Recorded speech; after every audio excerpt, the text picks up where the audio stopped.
Baik, selamat sore Bapak dosen dan teman-teman semua. Di sini kami dari kelompok 6 akan mempresentasikan materi ke-6 dari mata kuliah akuntansi sektor publik, yaitu tentang anggaran dalam organisasi sektor publik. Sebelum kami mempresentasikan materi, dengan kami untuk memperkenalkan anggota kelompok kami, yaitu saya sendiri, Nilo Dewi Suwarna Putri, absen 9. Dan saya, Imadi Kusumayasa, absen 26. Baik, materi pertama yaitu tentang konsep anggaran sektor publik.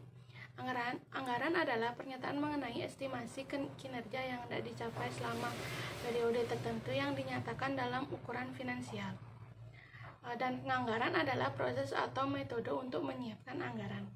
Pada sektor swasta, anggaran merupakan bagian dari rahasia perusahaan yang tertutup bagi publik. Namun, pada sektor publik, anggaran merupakan hal yang harus diinformasikan kepada publik untuk dikritik, didiskusi, dan diberi masukan. Anggaran pada sektor publik merupakan instrumen akuntabilitas dan pengelolaan dana publik dan pelaksanaan program yang dibiayai dengan dana publik. Selanjutnya ada pengertian anggaran sektor publik. Anggaran sektor publik merupakan suatu dokumen yang menggambarkan kondisi keuangan dari suatu organisasi yang meliput informasi mengenai pendapatan belanja dan aktivitas. Secara singkat, dalam dinyatakan bahwa anggaran publik merupakan suatu rencana finansial yang menyatakan yang pertama, berapa biaya atau rencana yang dibuat atau pengeluaran atau belanja. Yang kedua, berapa banyak dan bagaimana cara memperoleh uang untuk mendanai rencana tersebut atau bisa disebut dengan pendapatan. Yang selanjutnya ada anggaran dan kebijakan fiskal pemerintah. Kebijakan fiskal adalah usaha yang dilakukan pemerintah untuk mempengaruhi keadaan ekonomi melalui sistem pengeluaran atau sistem perpajakan untuk mencapai tujuan tertentu. Alat utama kebijakan fiskal adalah anggaran. Anggaran sektor publik penting karena yang pertama merupakan alat bagi pemerintah untuk mengarahkan pembangunan. Yang kedua, diperlukan karena adanya kebutuhan dan keinginan masyarakat yang tak terbatas. Sedangkan sumber daya yang ada terbatas. Yang ketiga, diperlukan untuk meyakinkan bahwa pemerintah telah bertanggung jawab kepada rakyat. Selanjutnya, fungsi anggaran sektor publik. Yang pertama, alat perencanaan yang merumuskan tujuan serta sasaran kebijakan agar sesuai dengan visi dan misi. Yang kedua, merencanakan berbagai program dan kegiatan serta merencanakan alternatif sumber pembiayaannya. Yang ketiga, mengalokasikan dana pada berbagai program dan kegiatan yang telah disusun serta menentukan indikator kinerja dan tingkat pencapaian strategi. Yang kedua, ada alat pengendalian.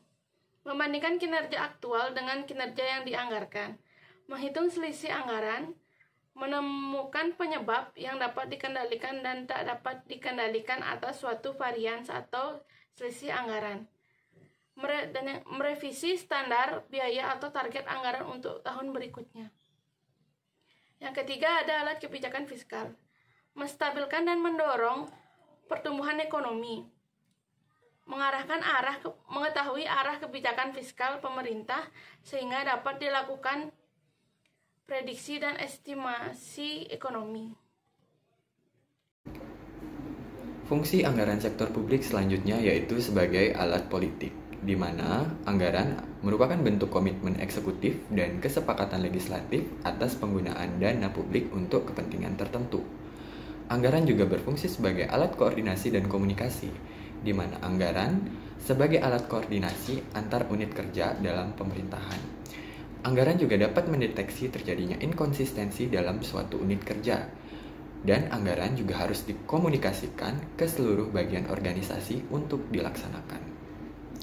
Fungsi anggaran selanjutnya yaitu sebagai alat penilaian kinerja, di mana anggaran merupakan komitmen dari budget holder atau eksekutif kepada pemilik wewenang atau legislatif.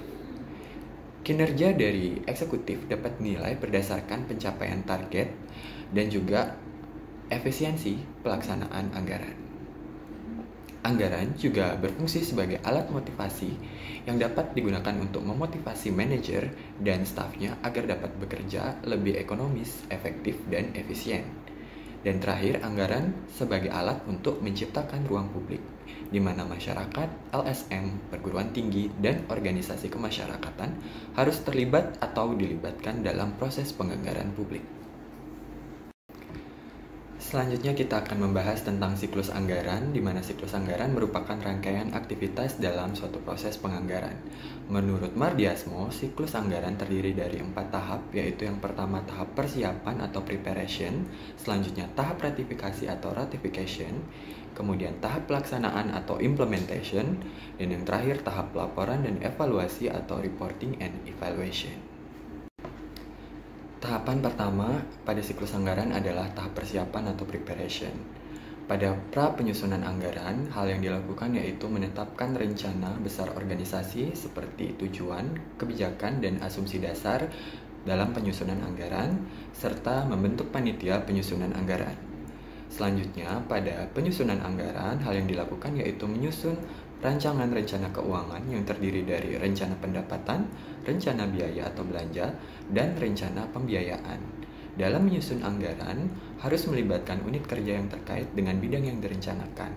Setiap unit kerja akan memberikan desain program, estimasi biaya, serta indikator pencapaian yang akan digunakan sebagai monitoring dan evaluasi. Dalam penyusunan anggaran yang harus diperhatikan adalah kegiatan-kegiatan prioritas.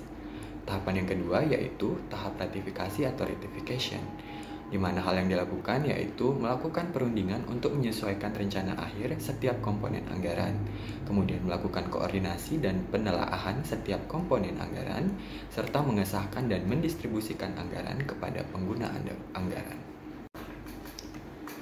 Tahapan yang ketiga yaitu tahap pelaksanaan atau implementation. Di sini hal yang terpenting adalah keuangan publik harus memiliki sistem informasi akuntansi dan sistem pengendalian manajemen. Pelaksanaan anggaran harus sesuai dengan apa yang telah disahkan atau ditetapkan.